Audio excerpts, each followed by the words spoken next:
네, 이제 시작하도록 하겠습니다. 제가 발표할 주제는 3D 가우시안 스플래팅이고, 저는 성균관대학교 석사과정 류은석 교수님 연구생, 석사과정생 최재열입니다.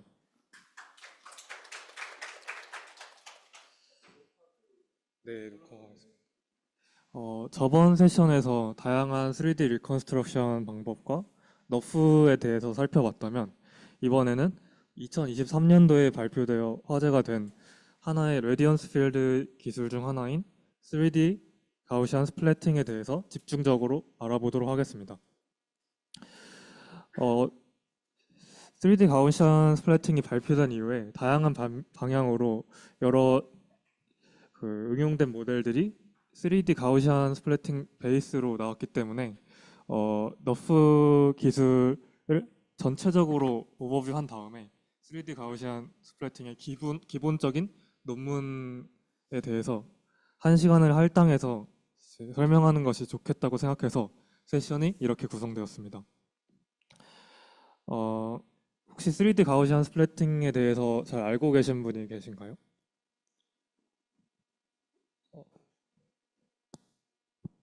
네.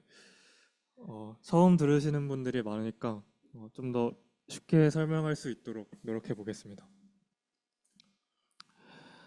가장 먼저 알아야 될 것은 3D 가우시안 스플래팅에서 목표로 하는 것이 무엇인가입니다. 너프와 마찬가지로 제한된 2D 뷰포인트 환경에서 3D 씬을 학습시키고 뷰포인트가 준비되지 않은 중간 뷰를 합성을 빠른 속도로 하는 게 최종적인 목표입니다. 지금까지 너프 기반의 방법들은 트레이드오프가 있었습니다. 아까 저번 세션에서 자주 들었듯이 좀 연속적인 값을 출력할 수 있도록 MLP로 모델링할 경우에 고품질의 영상을 형성할 수 있지만 그리고 모델 자체도 경량화되어서 저장 및 전송이 유리하지만 학습시키는데 오래 걸린다는 그런 특징이 있습니다. 한편 인스턴트 NGP나 RERF와 같은 좀 명시적인 방법을 사용할 경우에 좀 빠르게 렌더링할 수 있고 빠르게 학습시킬 수 있지만 디테일을 살리기 어렵다는 단점이 있습니다. 왜냐하면 복셀 자체는 연속적이지 않은 3D 공간이잖아요. 그러니까 만약에 복셀이 준비되지 않은 확대해서 좀 더 자세히 보고 싶다 그러면 복셀의 간격도 늘어나기 때문에 그럴 경우에는 품질이 낮아질 그런 단점이 있습니다. 그래서 이 논문에서 제시하는 거는 3D 가우시안 스플래팅이라는 방법이고 3D 공간을 다수의 3D 가우시안 분포로서 표현을 하는 방법입니다. 그리고 또 다른 특징은 볼루메트릭한 미분 가능한 그런 렌더링 파이프라인을 제시해서 그레디언트 디센트 기반으로 학습을 할 수 있다는 것과 연속적이지 않은 이산적인 포인트 베이스의 그런 포인트 베이스와 유사한 연산 속도를 달성할 수 있는 그런 빠른 모델이라는 겁니다. 그 왼쪽 그림은 스플래팅이라는 개념이 무엇인지 설명하고 있습니다. 3D 가우시안 분포 자체가 타원체 모양인데 이미지 형태로 스플래팅을 2D 타원 형태로 투영시키는 것을 스플래팅이라고 합니다. 오른쪽 그림은 3D 가우시안을 시각화한 결과입니다. 여러분께서 슬라이드를 갖고 계시기 때문에 확대해서 보면 자세히 보실 수 있을 텐데요. 왼쪽에 이 자전거가 있는 그림은 학습되지 않은 2D 뷰포인트를 렌더링한 결과고 오른쪽은 이제 3D 가우시안의 불투명도라는 속성인데 나중에 설명드리겠지만 그걸 최대로 해서 타원 형태가 두드러지게 보이게 렌더링을 한 결과입니다. 보이다시피 공간상에 있는 자전거, 의자, 그리고 바닥에 있는 풀 등등이 타원체 모양으로 구성되어 있는 것을 보실 수 있습니다. 이제 자세히 설명드리기 전에 이 논문의 컨트리뷰션이 무엇이라고 말하는지 설명드리도록 하겠습니다. 애니스트로픽 3D 가우시안을 사용했다는 것은 비등방성의 3D 가우시안이라는 건데 X, Y, Z축으로 분산이 다르게 분포될 수 있고 그런 식으로 학습될 수 있어서 더 납작하거나 볼록한 다양한 타원체를 만들 수 있는 그런 구조를 말하는 거고 그렇게 공간을 구성했다는 그런 게 첫 번째 컨트리뷰션이고요. 두 번째는 어댑티브 덴시티 컨트롤이라는 기법입니다. 최적화한다는 게 각 가우시안의 파라미터를 최적화한다는 점도 있지만 가우시안 개수 자체를 조절하고 가우시안이 불필요할 경우 없애거나 아니면 좀 더 필요할 경우 생성하는 그런 로직을 개발했다는 것이 이 논문의 두 번째 컨트리뷰션입니다. 세 번째는 빠른 타일 베이스드 레스터라이제이션을 활용해서 실시간 렌더링이 가능하도록 구현했다는 점이고, 마지막은 실시간 빠른 렌더링 속도와 함께 거의 소타와 비슷하거나 더 뛰어난 렌더링 합성, 뷰 합성 품질을 보였다는 것입니다. 왜 빠른 게 중요하냐 싶으실 수 있는데, 품질만 좋은 게 우선이 아니고 저희가 3D 공간 자체를 본다는 거는 이제 VR 디바이스를 끼고 보던가 아니면 웹에서 뷰어로 돌려가면서 보게 될 텐데, 그 뷰 포인트가 매우 빠른 속도로 변합니다. 그러니까 고개를 돌리는 것도, 고개를 돌릴 때도 뭐 X축, Y축, Z축의 값이 빠른 속도로 변하고, 또 이동을 하거나 할 때도 빠르게 변하기 때문에 그에 맞춰서 이미지를 렌더링 할 수 있는 게 사용자가 느끼기에 고품질의 이건 비디오다 아니면 고품질의 영상이다 를 느낄 수 있는 하나의 중요한 열쇠가 됩니다. 아래 보이시는 그림은 3D 가우시안 스플래팅인 아워스와 기존의 소타 모델이었던 인스턴트 엔즈피, 플래녹셀, 미프너프 360을 비교한 결과입니다. 보셨지만 이 가로 안에 있는 게 초당 몇 장의 이미지를 렌더링할 수 있는가를 나타내는데, 3D 가우시안 같은 경우에는 135장 아니면 좀 다른 옵션으로 설정했을 경우 93장을 렌더링할 수 있지만, 미프너프 360 같은 경우에는 0.007장, 플래녹셀과 인스턴트 엔즈피도 저희가 초당 30장의 이미지를 봐야 좀 매끄럽게 느낄 수 있는데 9.2장, 8.2장으로 좋은 결과를 나타내지 못하는 모습이고, 3D 가우시안 스플래팅이 나오면서 아주 고품질의 빠른 이미지 합성이 가능해졌다 이렇게 보시면 되고, 그 덕분에 주목을 많이 받고 있는 걸로 알고 계시면 됩니다. 이제 관련 연구를 설명드리겠습니다. 첫 번째 관련 연구는 뉴럴 렌더링과 레디언스 필드입니다.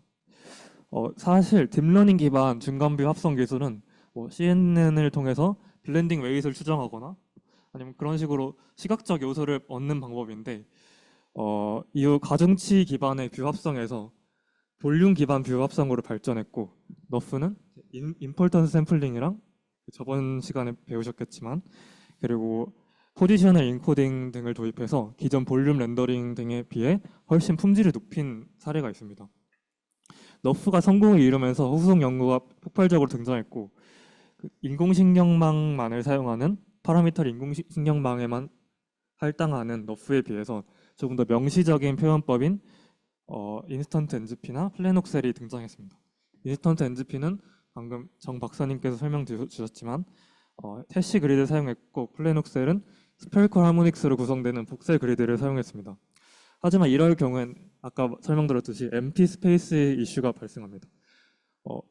저희가 허공에 있는 공기만 있는 물체가 없는 공간에 대해서도 그리드 좌표를 할당해야 되고, 그럼으로써 공간도 낭비되고, 또 정작 필요한 부분에 집중적으로 좌표를 복셀 할당할 필요가 있는데 그러지 못하거나 아니면 NSVF란 논문과 같이 이렇게 공간을 점점 확장해 나가고 잘라 나가는 그런 너프 계열의 모델도 등장했지만 결과적으로 시간적 복잡도와 렌더링 속도 등에서는 한계를 보이고 있습니다.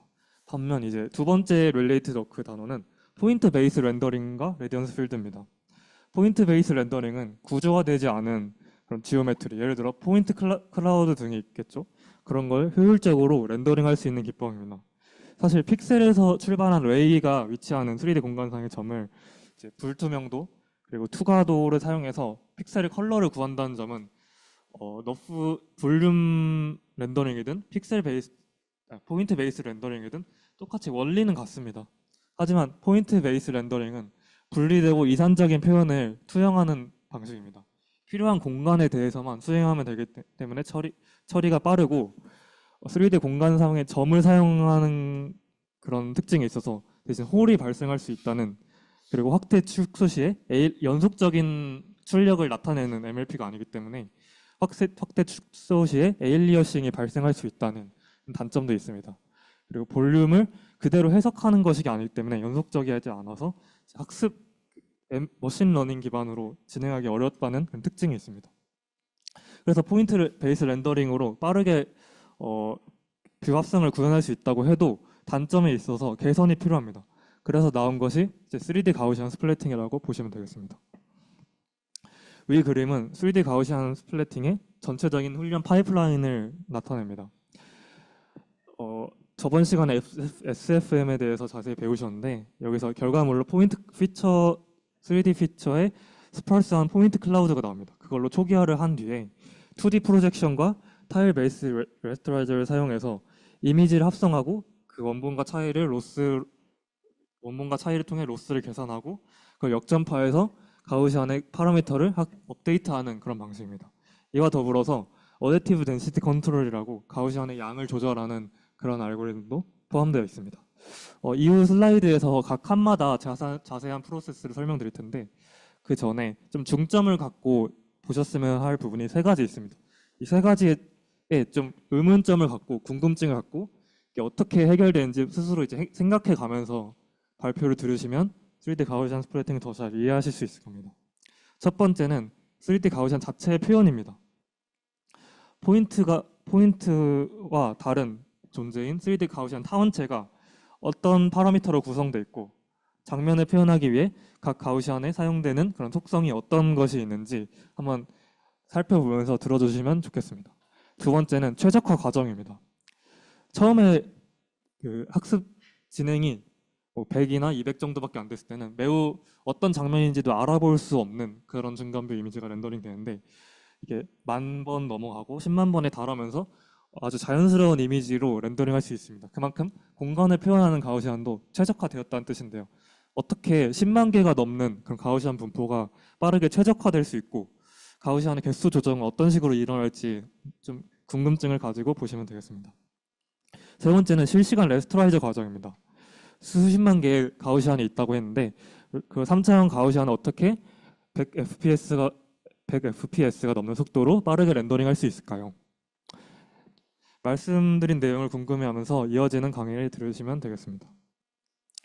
그래서 첫 번째는 3D 가우시안 자체가 어떻게 이루어져 있는지 정확한 의미가 무엇인지 설명을 드리겠습니다. 3D 가우시안은 다들 아시겠지만 변수가 3개인 가우시안 확률 분포입니다. 제일 왼쪽에 있는 그림은 변수가 1개인 가우시안 분포입니다. 다들 아시다시피 X축은 변수고 Y축은 값이죠. 그리고 두 번째는 변수가 2개인 이제 다변량 그 정규 분포로 들어왔습니다. 변수가 2개인 가우시안 분포입니다. X, Y축이 그 확률 변수고 이제 Z축이 값이라고 볼 수 있습니다. 그렇다면 3D 가우시안은 어떻게 표현할 수 있을까요? 저희가 인간이 해석할 수 있는 거는 3차원까지밖에 없잖아요. 근데 변수가 3개고 값을 표현하려면 축이 4개가 필요한데 그래서 이제 타원체로 3D 가우시안을 해석이 됩니다. X축, Y축, Z축이 3개가 다 변수고 변수의 그 공분산을 통해서 타원체의 모양을 정의를 할 수 있습니다. 오른쪽에 보이시는 거는 이제 왼쪽 그림을 probability distribution 펑션으로 나타낸 결과입니다. 원 디멘션의 경우엔 이런 정규 분포가 나오고 k 디멘션으로 확장했을 때는 평균이라는 게 값이었는데 이제 확률 변수 개수의 크기를 갖는 벡터로 확장이 되고요. 분산 표준 편차 할 때 있는 분산도 변수 사이의 관계를 고려해야 되기 때문에 그 변수 자체의 흩어진 정도도 있지만 변수 간의 상관관계를 또 포함하기 위해 행렬로 표현이 되게 됩니다. 3D 가우시안 이 월드 스페이스에 있을 때 이런 수식으로 존재하게 되고 블렌딩 과정에서는 가우시안의 그런 위치 정보, 평균으로 나타내는 위치 정보 그리고 그 모양을 나타내는 공분산 정보만 갖고 2D 이미지로 렌더링 할 수 없습니다. 무엇보다 중요한 건 색상이죠. 색상은 이제 나중에 슬라이드에서 나오다시피 스페리컬 하모닉스라는 존재를 통해서 할당이 되었고요. 그와 더불어서 알파 블렌딩이 사용되기 때문에 불투명도 값이 가우시안마다 존재합니다. 그래서 가우시안이 갖고 있는 변수는 각 가우시안 하나마다 이제 평균, 위치를 나타내는 평균 그리고 모양을 결정짓는 스케일링과 로테이션 결정리는 공분산, 그리고 불투명도, 그리고 색상 이렇게 보시면 되겠습니다.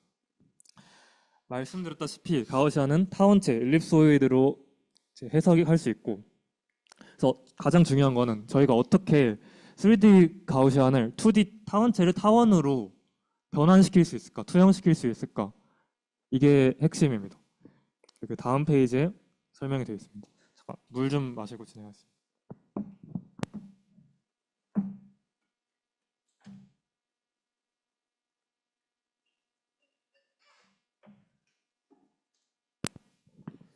혹시 중간중간에 질문이 있으시면 언제든 하셔도 됩니다.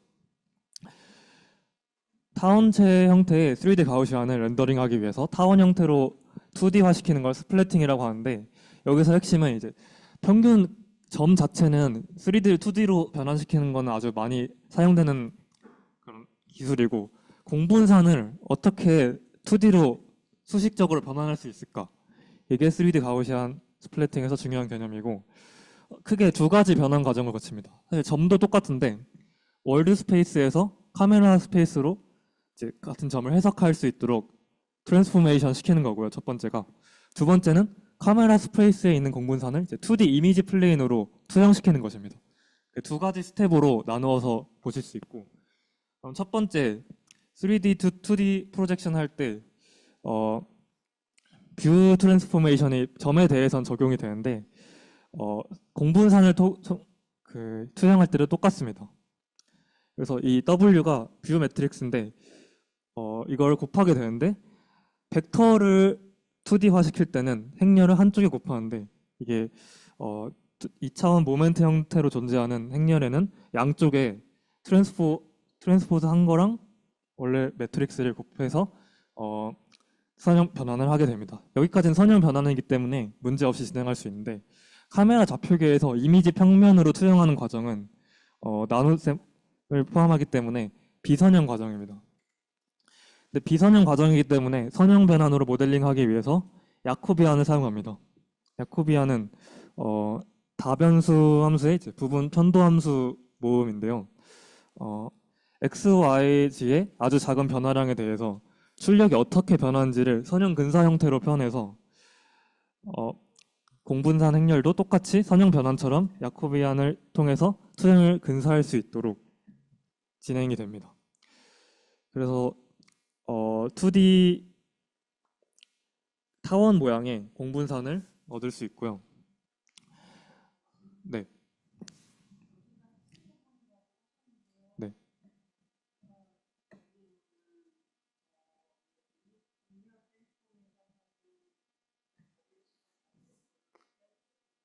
네.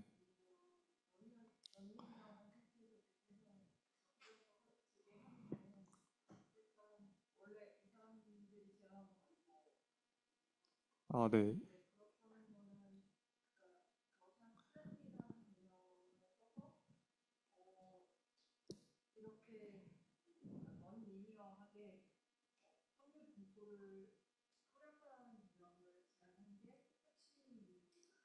제가 핵심이라는 단어를 잘못 사용한 것 같은데, 이 논문에서 제안하는 것 중에 핵심이 이게 아니고 이해하는 과정에서 핵심이 되는 게 이거라는 거고, 이 투영 방식에 대해서는 이 밑에 참조 중에 두 번째 참조 있잖아요.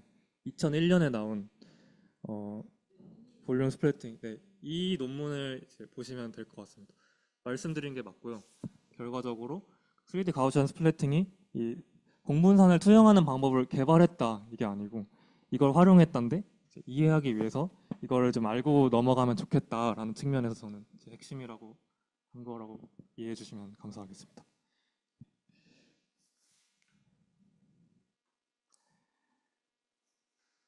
3D 가우시안의 공분산 자체가 타원체의 모양을 결정한다고 했습니다. 근데 이 모양을 결정하는 게 회전과 스케일로 이제 구분해서 저희가 표현을 하게 되는데요. 사실 시그마 자체를 3x3 매트릭스인데 그 자체로서 값을 최적화하다 보면 한 가지 문제가 있습니다. 왜냐하면 타원체 형태로 정의할 수 없는 형태로 3D 3x3 매트릭스 안에 있는 값의 숫자가 그레디언트 디센트 과정에서 변형될 수가 있기 때문이죠. 그래서 저희는 이 3D 가우시안을 구성하는 공분산 행렬 자체에 제약사항을 하나 둬야 됩니다. 바로 시메트릭하고 포지티브 세미 데피니트 하다라는 그 제약사항입니다. 이렇게 한다면 존재 가능한 유효한 확률 분포가 되고 3D 가우시안의 모양 자체로 모델링을 할 수 있습니다. 이 조건에 만족하기 위해 아까 말씀드렸다시피 3x3 매트릭스의 값을 그대로 최적화한 게 아니고 더 직관적인 로테이션 매트릭스와 스케일 매트릭스, 그리고 한 단계 더 나아가서 로테이션 나타내는 쿼터니언 벡터와 스케일 벡터로 분해를 했다고 표현하는 게 맞을지 모르겠는데, 분해하여서 그 값을 파라미터화했습니다. 이렇게 함으로써 PSD 포지티브 세미 데피니트 제약사항이 깨지는 그런 조건을, 그 현상을 예방할 수 있고요. 다음 슬라이드에 보시면 이렇게 나누었다고 설명이 되어 있는데, 그 전에 이 공분산 행렬 자체를 어떻게 해서 저희가 하필 로테이션과 스케일링 매트릭스로 분해를 해서 표현할 수 있는지 설명을 드리겠습니다. 공분산 자체는 일단 대칭 행렬입니다. 왜냐하면 여러 변수가 있으면 뭐 x와 y 변수 사이의 상관관계, y와 x 사이의 상관관계는 같잖아요. 순서만 다를 뿐. 그래서 대칭 행렬이라는 그 특징이 있고, 그렇기 때문에 트랜스포즈를 한 거랑 기존 값 자체가 같습니다. 그리고 아이겐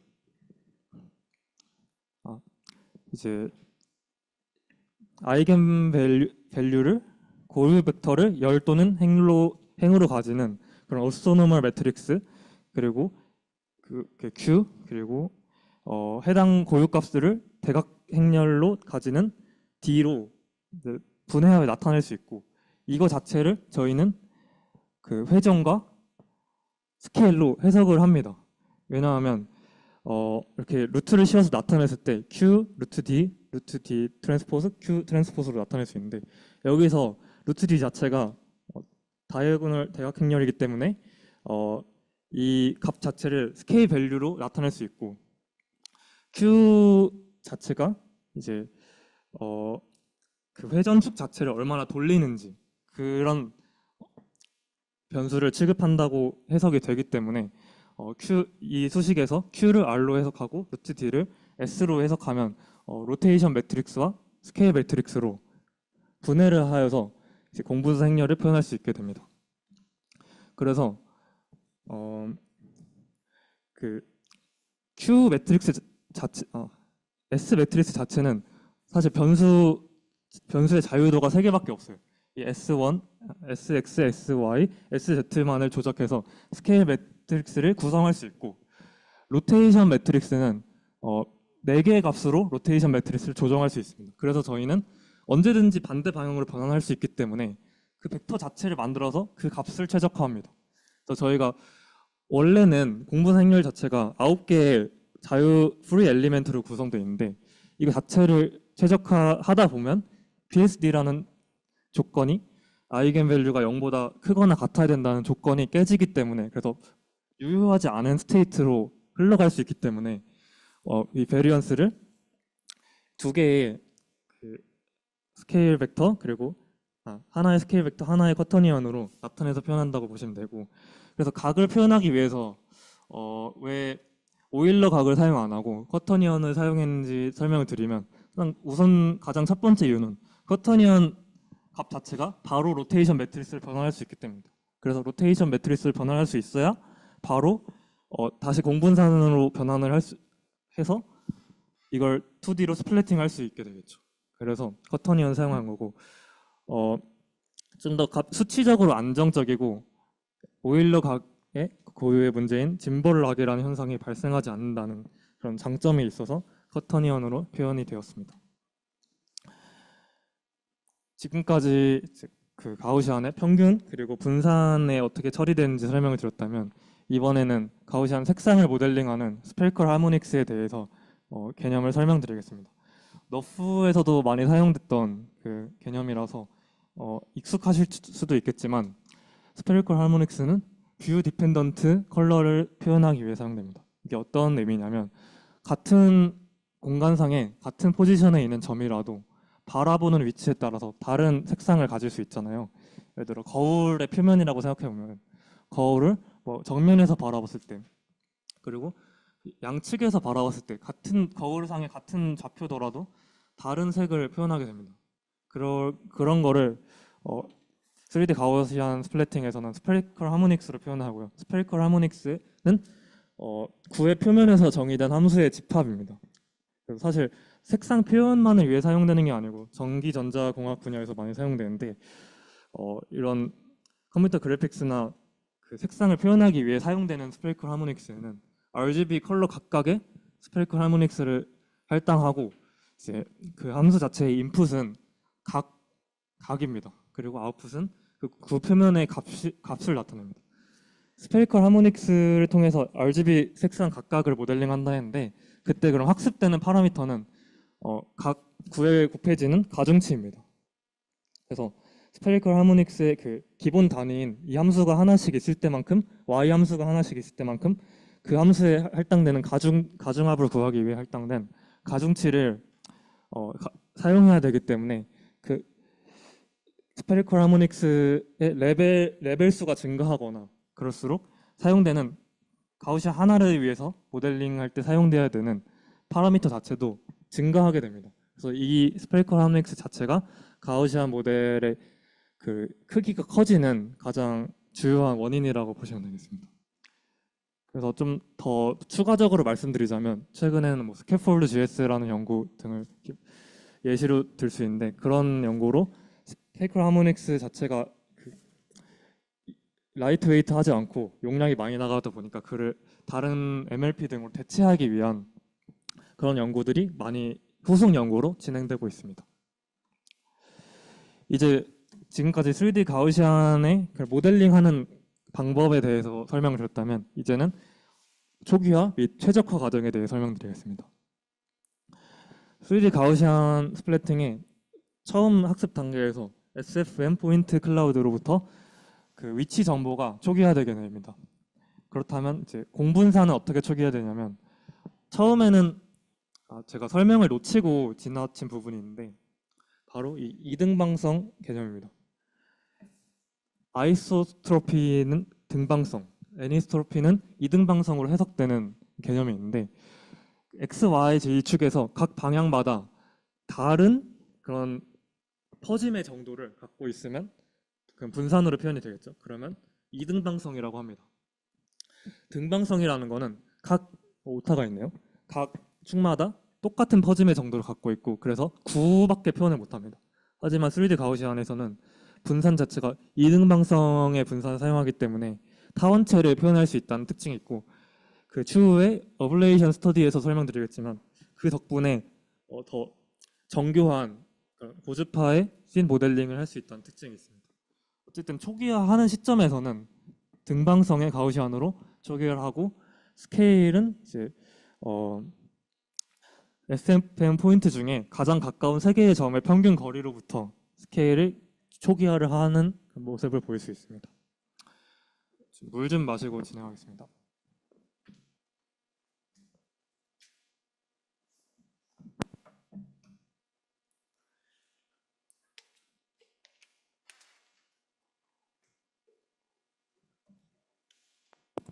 제가 지금 목감기가 걸려서 좀 진행이 지연된다는 점 죄송합니다. 최적화는 결국에는 별다른 특별한 그런 로직을 수행하지 않고 너프랑 똑같이 트레이닝 뷰에 렌더링된 이미지랑 그라운드 트루스 이미지 사이에 로스를 구하는 식으로 결정됩니다. 로스 펑션은 에런 로스랑 DSSIM 로스가 람다 값에 하이퍼 파라미터 람다 값에 기반해서 가중합되어 있는 형태로 구성되는데 에런 로스만 사용할 때는 에런 로스 자체가 픽셀 바이 픽셀로 로스를 구하는 거기 때문에 구조적인 유사성 등을 발견하기 힘듭니다.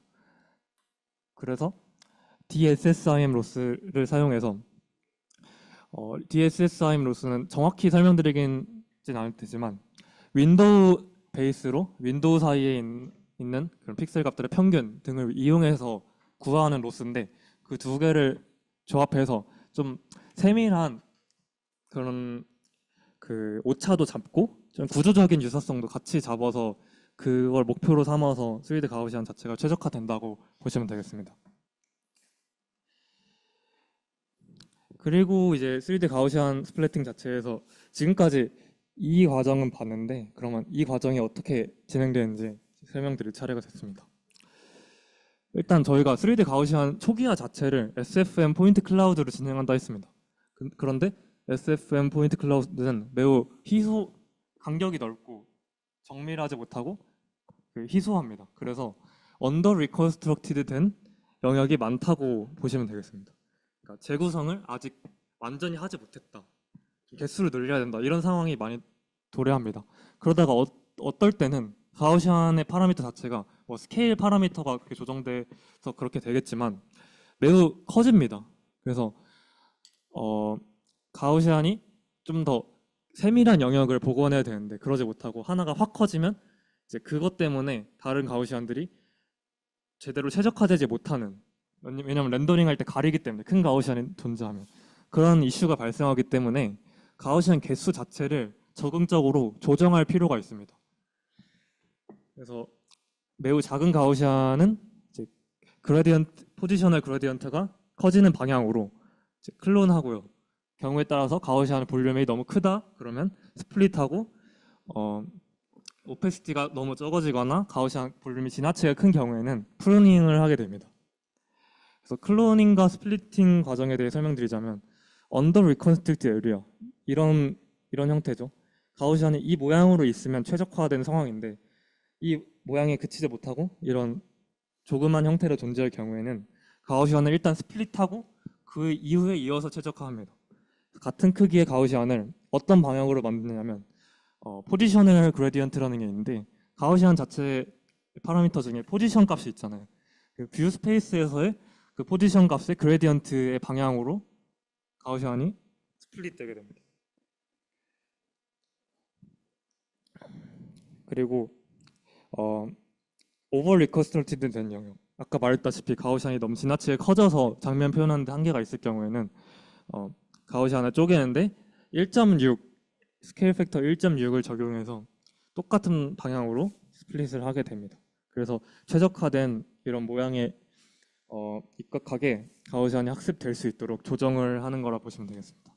그리고 프루닝 같은 경우에는 가우시안 개수가 너무 많아지면 플로터 이펙트라는 게 생깁니다.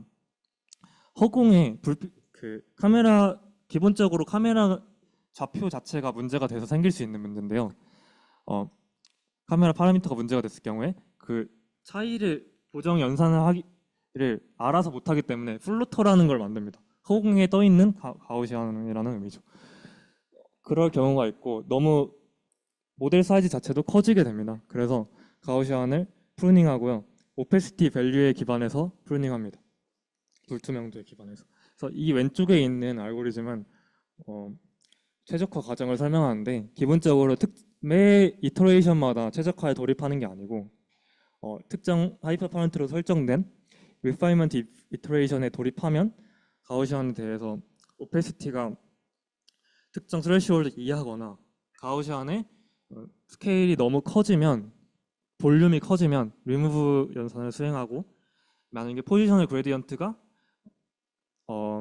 일정 트레시홀드 이상이면 가우시안의 크기에 따라서 크기가 클 경우에는 스플릿을 수행하고 크기가 작을 경우에는 클로닝을 수행하는 절차가 진행됩니다. 이제 아까 처음에 제가 제공해드렸던 3가지 질문 있잖아요. 그 중에 2가지를 해결했습니다. 첫 번째, 가우시안이 어떻게 모델링 되었는가. 두 번째, 가우시안이 어떻게 최적화되는가. 이제 세 번째로 어떻게 빠른 렌더링이 가능한가를 설명드리도록 하겠습니다. 그래서 목표는 타일 베이스드 레스토라이저를 사용해서 매 픽셀마다 그 깊이에 따른 소팅을 수행하지 않고 타일마다 사실상 전체적으로 수행하는 겁니다. 전체적으로 소팅을 수행해서 빠르게 레스토라이징 할 수 있도록 하는 거고, 미분 가능하다는 그런 제약 조건에 만족하는 그런 레스토라이제이션을 만드는 겁니다. 그래야 이제 그레디언트 베이스드 트레이닝을 최종 로스만 가지고도 수행할 수 있기 때문에 그 2가지를 만족시키는 게 목표고요. 첫 번째는 타일 세퍼레이션 앤 컬링입니다. 스크린을 16 x 16의 타일로 나눕니다. 병렬적으로 진행하기 위해서 이렇게 나누는 건데, 일단 그렇게 나누고 각 타일마다 뷰 프로스트럼에 들어오지 않는 3D 가우시안을 컬링합니다. 그래서 너무 가깝거나 실제 뷰 포인트랑 가우시안 3D 상의 로케이션이 너무 가깝거나 아니면 관련 없는 위치에 있을 때 해당 가우시안은 취급을 하지 않습니다. 레스터라이저 단계에서. 네.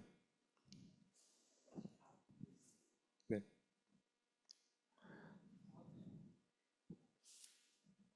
혹시 이 노란색 말씀하시는 걸까요?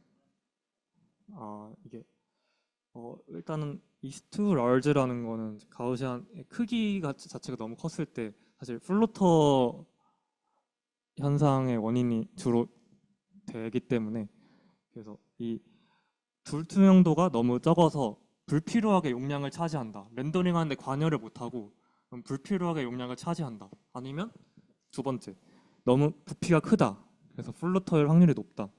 그럴 경우에 이제 부피 자체는 볼륨이라서 스케일링 팩터로 구할 수 있고요. 네. 어, 네.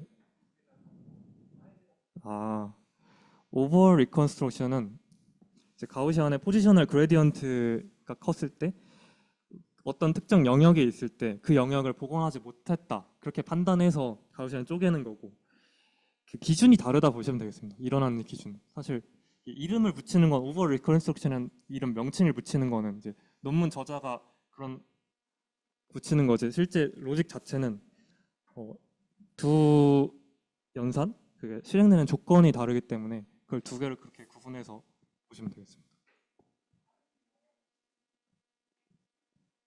어,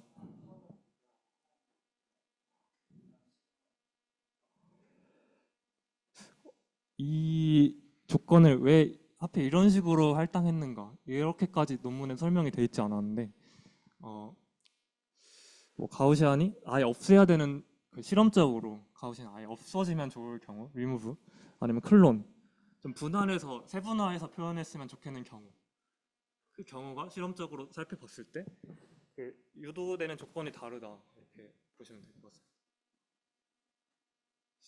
이게 사실 그 논문에도 정확히 이 모든 하나하나의 줄이 왜 이렇게 수행됐고 이걸 theoretically 딱 설명되어 있는 게 아니고, 대부분은 그냥 이렇다고만 설명돼 있고 그 원인은 실험적으로 해봤는데 이렇게 돼서 이렇다, 이게 대부분이기 때문에 더 자세하게 이제 설명하는 건 큰 의미가 없을 것 같습니다. 이제 여기부터 할 차례인 것 같은데요. 그래서 가우시안 자체가 한 가우시안이라도 여러 타일에 들어올 수가 있습니다. 그럴 경우에 가우시안 중복해서 인스턴스화 시킵니다. 그 여기 오른쪽 하단 이미지를 보시면 레플리케이션이라 해서 같은 색상 같은 가우시안이지만 어떤 타일에 속하느냐에 따라서 서로 다른 인스턴스가 생깁니다. 이 상태에서 가우시안을 전체를 소팅합니다. 첫 번째 소팅 조건은 타일, 그리고 두 번째 소팅 조건은 뎁스. 그래서 각 타일별로 깊이 기반 소팅을 시행한다고 보시면 되겠습니다. 그렇기 때문에 소팅을 한 번만 수행하기 때문에 그 포인트 베이스드 레스토라이저에 비해서 타일 베이스드로 수행했을 때 매우 빠른 그 속도를 얻을 수 있습니다. 그렇게 해서 각 타일마다 그 뎁스 순으로 정렬된 가우시안의 집합을 얻을 수 있습니다. 스텝 3에서. 참고로 이 이제 그림은 3D 가우시안 스플래팅 원래 논문에 있었던 그림은 아니고 이 두 번째 레퍼런스에 해당하는 Survey on 3D Gaussian Splatting에 있는 그림을 갖고 온 결과입니다. 그 다음은 물 좀 마시겠습니다.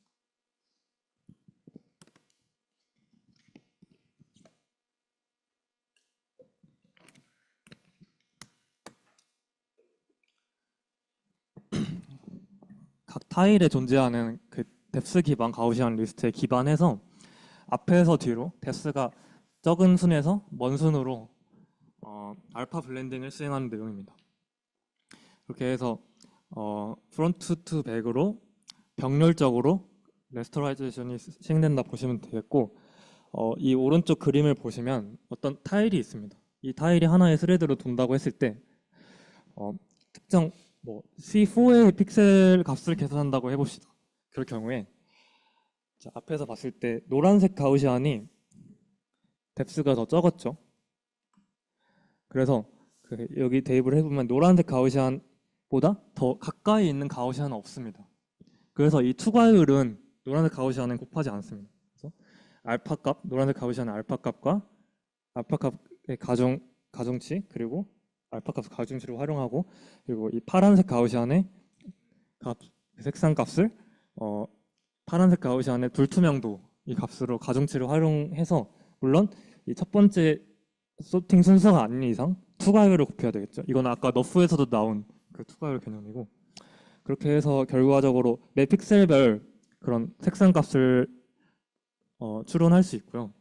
백워드 패스에서도 모든 스플랫이 픽셀이 필요합니다. 왜냐하면 저희가 몇 개로 제한을 해놓은 게 아니고 특정 픽셀 하나의 값을 추론하기 위해서 해당 픽셀 뷰 프로스트럼에 들어오는 모든 가우시안을 사용했기 때문에 백워드 패스로 들어갈 때도 그 정보를 모두 저장해야 된다는 그런 한계점이 존재할 수가 있습니다.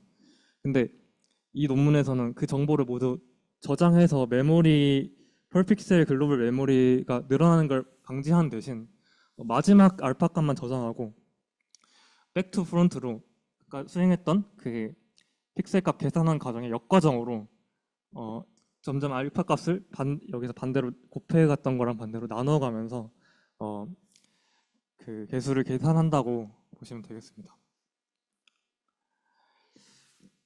자, 이제 마지막으로 방법론 중에 마지막으로 구현과 최적화 디테일에 대해 말씀드리자면, 보이다시피 가우시안 자체가 이 모든 걸 다 만든 게 아니고 옛날에 존재했던 갖고 온 겁니다. 그래서 쿠다 커널 사용한 레스터라이제이션, 그거의 익스텐드를 확장을 시킨 그런 이제 가우시안 레스터라이저로 보시면 되고, 2021년에 나온 논문을 활용했습니다. 소팅, 레딕스 솔팅 관련해서도 2010년에 엔비디아에서 나온 기법을 활용했고, 가우시안 스플래팅 자체의 레포지토리에, Git 레포지토리에 뷰어를 제공합니다.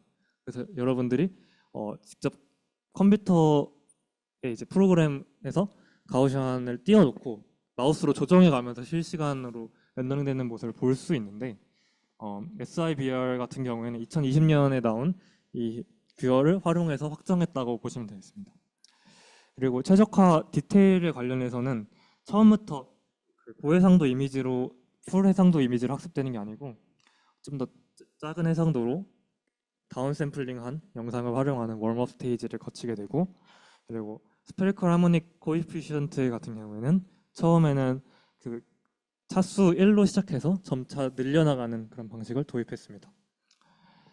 이제 쭉 실험 결과를 설명드릴 텐데요. 그 전에 실험 셋업에 대해 설명드리자면, 데이터셋은 물론 지난 세션에서 동적인 장면을 표현하는 게 이제 필요하다 했는데, 3D 가우시안 스플래팅을 동적으로 표현하기 위해서 확장한 논문은 많지만 기본 논문에서는 정적인 데이터셋만 활용했습니다. 그래서 블렌더 3D 툴로 만든 블렌더 데이터셋, 그리고 미프너프 360과 탱크 앤 템플스 딥 블렌딩 데이터셋 등 이 뒤에 있는 세 개는 자연 환경에서 카메라로 직접 촬영한 이미지 데이터셋이고, 첫 번째는 그래픽 작업으로 만든 블렌더로 만든 데이터라고 보시면 되겠습니다.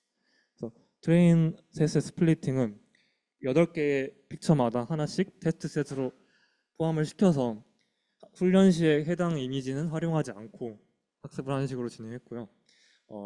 학습 지표랑 비교 모델은 보시다시피 이제 플래녹셀, 인스턴트 NGP, 그리고 미프너프 360을 베이스라인으로 사용했고, 결과를 보시면 아시겠지만 렌더링 퀄리티 자체만 봤을 때는 이건 다 데이터셋입니다. 렌더링 퀄리티는 SSIM, PSNR, LPIPS로 계산할 수 있는데, 렌더링 퀄리티 자체는 기존의 소타 미프너프 360과 비슷하거나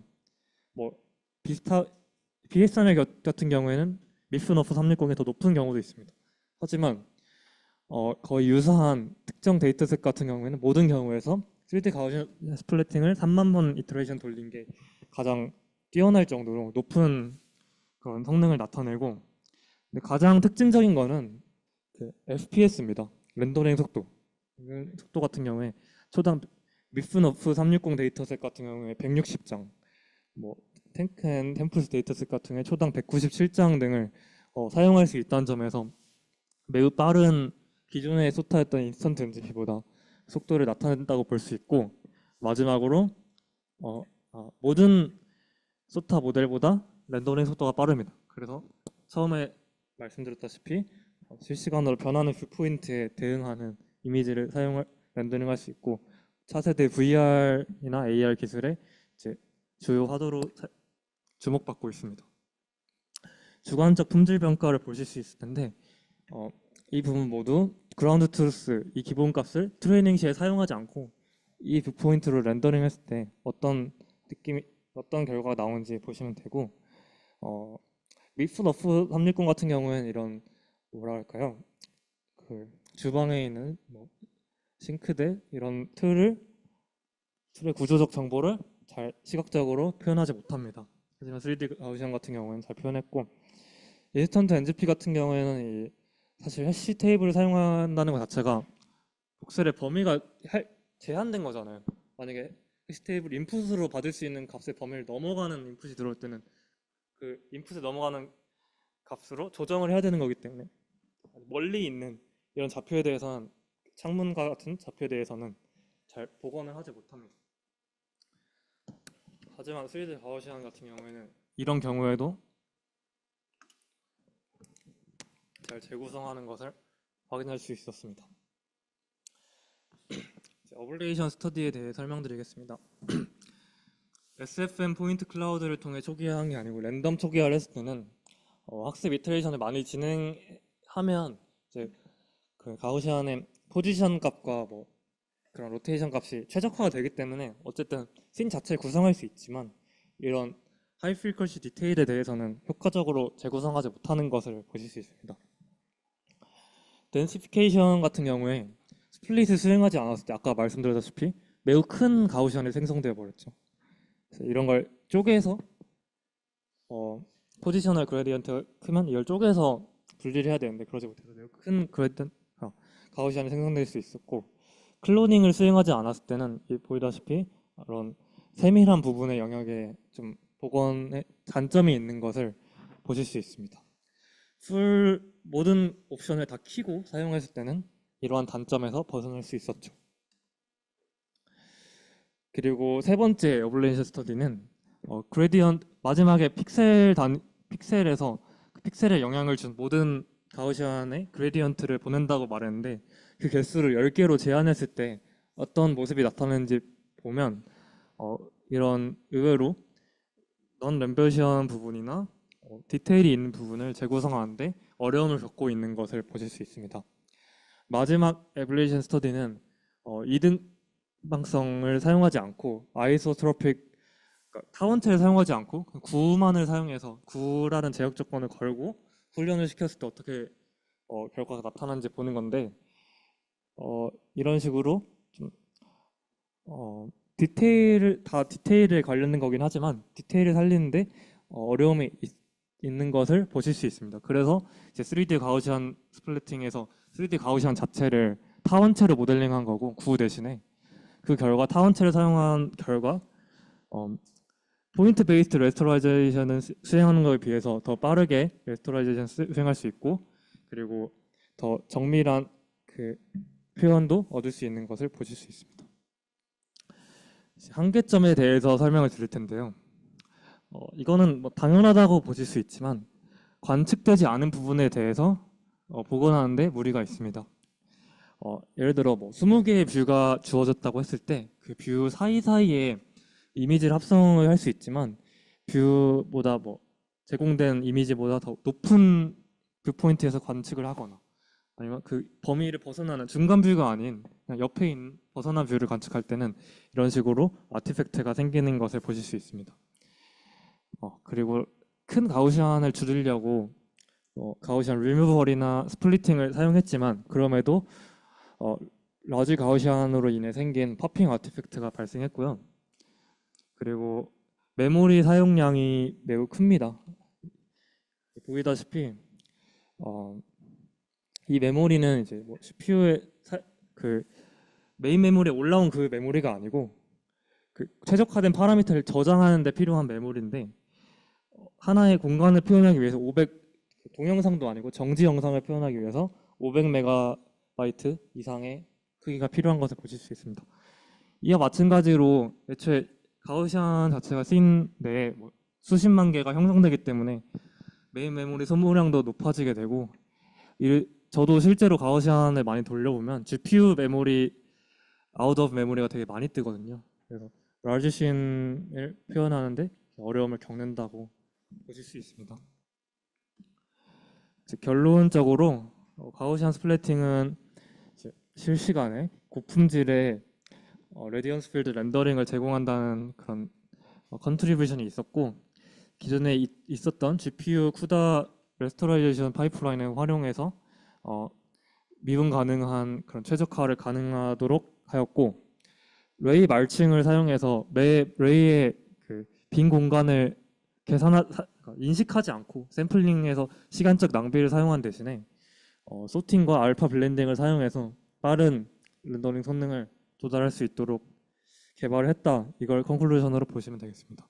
그래서 뭐 많은 응용 논문이 등장했는데요. 이게 2023년에 발표된 이후로 지금 2년도 채 지나지 않았는데 메쉬 리컨스트럭션 아니면 뭐 컴프레션, 메모리 리덕션 등의 다양한 기존의 3D 가우시안이 갖고 있는 문제점을 해결하기 위한 논문이 등장하고 있고 이는 이제 저도 따라가기 힘들 정도로 매일매일 아카이브에 새로운 논문이 등장하는 그런 특징이 있습니다. 네, 오늘 발표는 여기서 마치도록 하겠습니다. 감사합니다.